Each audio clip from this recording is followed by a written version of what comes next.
के चेहरे पर जिज्ञासा थी। उन्होंने पूछा, गुरुदेव, हम विजय प्राप्त कर सकते हैं, धन कमा सकते हैं, लेकिन कैसे जाने कि कौन सी जगह, कौन से लोग हमारे लिए शुभ हैं और कौन से विनाशकारी? चाणक्य ने हल्की मुस्कान के साथ कहा, वत्स, मनुष्य के जीवन की सबसे बड़ी भूल यह होती है कि वो हर निमंत्रण को अवसर समझ लेता है, जबकि कई बार वही निमंत्रण उसके पतन की शुरुआत बनता है। उन्होंने अपने पास रखी मिट्टी उठाई और बोले, इस मिट्टी की तरह हर जगह की अपनी सुगंध होती है, लेकिन कुछ जगहें ऐसी होती हैं जहां जाने से यह सुगंध भी सड़ जाती है। आज मैं तुम्हें उन 13 जगहों के बारे में बताऊंगा जहां बुलाने पर भी नहीं जाना चाहिए। चंद्रगुप्त ध्यान से सुनने लगे। चाणक्य ने कहा, पहली जगह, जहां तुम्हें सम्मान न मिले वहां कभी मत जाना। उन्होंने आगे कहा, वत्स, सम्मान मनुष्य की सबसे बड़ी पूंजी है। एक बार मैं मगध गया था, जहां के मंत्री मुझे दरबार में बुलाते थे, लेकिन न मेरी बात सुनते थे न मुझे आदर देते थे। मैं जानता था वहां रहकर कोई नीति काम नहीं आएगी, इसलिए मैंने वहां से लौट आने का निश्चय किया। कुछ समय बाद वही मंत्री अपमानित होकर अपने पद से गिरा। चंद्रगुप्त ने कहा, गुरुदेव, तो क्या हमें हर जगह सम्मान की ही तलाश करनी चाहिए? चाणक्य बोले, नहीं वत्स, पर जहां तुम्हारा आत्मसम्मान को चला जाए वहां रहना अपने धर्म का अपमान है। कुछ देर मौन रहा, फिर चाणक्य बोले, दूसरी जगह, जहां झूठ बोलना पड़े वहां मत जाना। सत्य वह दीपक है जो कठिन समय में भी दिशा दिखाता है। मैं कई बार राजाओं के दरबारों में गया, जहां चापलूसी करने वालों की भीड़ लगी रहती थी। वे सब झूठ बोलकर राजा की कृपा पाने की कोशिश करते थे, लेकिन मैंने जाना कि झूठ से मिली कृपा विष से भरे फल जैसी होती है, दिखने में मीठी पर भीतर से विनाशकारी। उन्होंने आगे कहा, एक बार तक्षशिला में एक व्यापारी मुझे अपने भोज पर बुलाने आया। मैं जानता था कि उसकी नीयत साफ नहीं है। वो चाहता था कि मैं उसकी झूठी प्रशंसा करूं ताकि उसका नाम बढ़े। मैंने मना कर दिया। कुछ महीनों बाद वही व्यापारी अपने झूठे सौदों में फंसकर सब कुछ खो बैठा।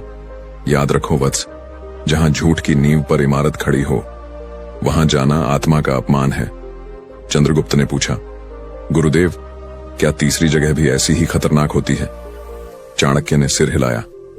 हां वत्स, तीसरी जगह है, जहां कलह और झगड़ा हो वहां मत जाना। जहां विवाद होते हैं वहां बुद्धि नहीं रहती। एक बार मैं एक ग्राम सभा में गया, जहां 2 परिवार आपस में लड़ रहे थे। मैंने देखा दोनों पक्ष अपनी बात मनवाने के लिए चिल्ला रहे थे, एक दूसरे को अपमानित कर रहे थे। मैंने बिना कुछ कहे वहां से निकल गया, क्योंकि जहां वाद विवाद हो वहां तर्क समाप्त हो जाता है। मनुष्य को शांति की जगह तलाशनी चाहिए, कलह की नहीं। चंद्रगुप्त ध्यानपूर्वक हर शब्द आत्मसात कर रहे थे। चाणक्य बोले, चौथी जगह, जहां आलसी लोग रहते हों वहां मत जाना। आलस्य विनाश की जड़ है। मैंने देखा है, जो व्यक्ति मेहनत से भागता है वो धीरे धीरे अवसरों से भी दूर हो जाता है। एक बार तक्षशिला में मेरे कुछ विद्यार्थी ऐसे थे जो सुबह देर तक सोते रहते, पढ़ाई को टालते रहते। वही विद्यार्थी जीवन में कुछ नहीं कर पाए, और जो हर सुबह मुझसे पहले उठते थे वही आगे चलकर सेनापति और मंत्री बने। याद रखो, जहां कर्म नहीं वहां सफलता नहीं। चाणक्य आगे बोले, 5वीं जगह, जहां बुरे कर्म किए जा रहे हों वहां मत जाना। एक बार एक राजा ने मुझे अपने उत्सव में बुलाया, पर मैंने सुना कि उस उत्सव में निर्दोषों का अपमान किया जाएगा। मैंने जाने से इनकार कर दिया। अगले दिन खबर आई कि उस सभा में दंगा हुआ और कई लोग घायल हो गए। वत्स, जहां अधर्म हो वहां कदम रखना भी पाप है। चंद्रगुप्त बोले, गुरुदेव, आपने हमेशा कहा कि धर्म का पालन करना ही नीति है, तो क्या अधर्मी जगह से दूर रहना भी धर्म का हिस्सा है? चाणक्य मुस्कुराए, वत्स, केवल अच्छा करना ही धर्म नहीं है, बुराई से दूरी बनाना भी उतना ही बड़ा धर्म है। वातावरण गंभीर हो गया। सूरज पश्चिम की ओर झुकने लगा था। चाणक्य ने मिट्टी उठाकर चंद्रगुप्त की हथेली पर रखी और बोले, यह मिट्टी जैसी दिखती है वैसी नहीं होती। कुछ मिट्टी में विष मिला होता है। इंसानों और जगहों के साथ भी यही होता है। उन्होंने आगे कहा, छठी जगह, जहां तुम्हारी जरूरत के वक्त कोई काम ना आए वहां मत जाना। वत्स, जो केवल अपने स्वार्थ में तुम्हें बुलाए वो मित्र नहीं, व्यापारी है।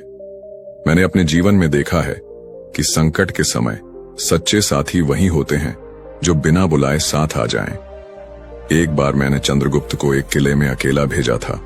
वहां उसने देखा कि लोग केवल राजा के आदेश पर मदद करते हैं, स्वेच्छा से नहीं। मैंने तब उसे सिखाया, जहां स्वार्थ का शासन हो वहां न संबंध टिकते हैं न भरोसा। थोड़ी देर बाद चाणक्य ने कहा, 7वीं जगह जहां तुम्हें अपने आदर्शों से समझौता करना पड़े वहां मत जाना। एक राजा ने मुझसे कहा था, चाणक्य, अगर तुम मेरे लिए झूठी नीति लिख दो तो मैं तुम्हें सोने से मढ़ दूंगा। मैंने कहा, राजन, मेरी नीति बिकने के लिए नहीं बनी। उस दिन मैंने जाना कि आदर्श खो देने वाला व्यक्ति खुद का अस्तित्व खो देता है।